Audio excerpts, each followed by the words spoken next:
জামাতে ইসলাম চাইনিজ অ্যাম্বাসেডরকে ফোন দিছে যে তেল কোথা থেকে আসবে, রাশিয়ান অ্যাম্বাসেডরকে ফোন দিছে, ইরানি অ্যাম্বাসেডরকে phone, in front of mine আমরা সকালবেলা চাইনিজ অ্যাম্বাসেডরকে ফোন দিলাম, রাশিয়ান অ্যাম্বাসেডরকে ফোন দিলাম, ইরানিয়ান অ্যাম্বাসেডরকে ফোন দিলাম যে সার এবং তেল কোথায় থেকে আসবে। জামাত ইসলাম এসব কাজ করে। বুঝছি জামাতের অনেক কাজ, জামাত অনেক কাজ করে, কিন্তু যে কাজ জামাতের না সেই কাজ কেন জামাত করছে? এখন সরকারে হইল বিএনপি, জামাত বিরোধী দল। বাংলাদেশে তো বিরোধী দলের কোনো অথরিটি নাই বাণিজ্য সম্পর্কিত কোনো বিষয়ে পৃথিবীর অন্য কোনো দেশের সাথে বিরোধী দল আলাপ করা। এইটা খুবই বেসিক একটা বিষয়।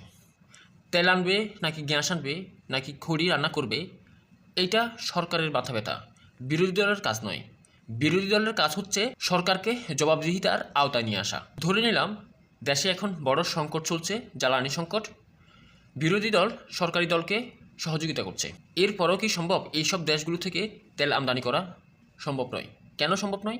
কারণ ইউনুস সরকার যে আমেরিকার সাথে যে চুক্তি করেছে সেই চুক্তি অনুযায়ী এইটা অবৈধ, চুক্তি লঙ্ঘন। এর জন্য প্রয়োজন আগে যুক্তরাষ্ট্রের কাছ থেকে অনুমতি নেওয়া। এই কারণে সরকারি দল বিএনপি এই দেশ ওই দেশের কাছে না গিয়ে রাশিয়া থেকে তেল কেনার অনুমতি চেয়ে যুক্তরাষ্ট্রের কাছে আবেদন করেছিল।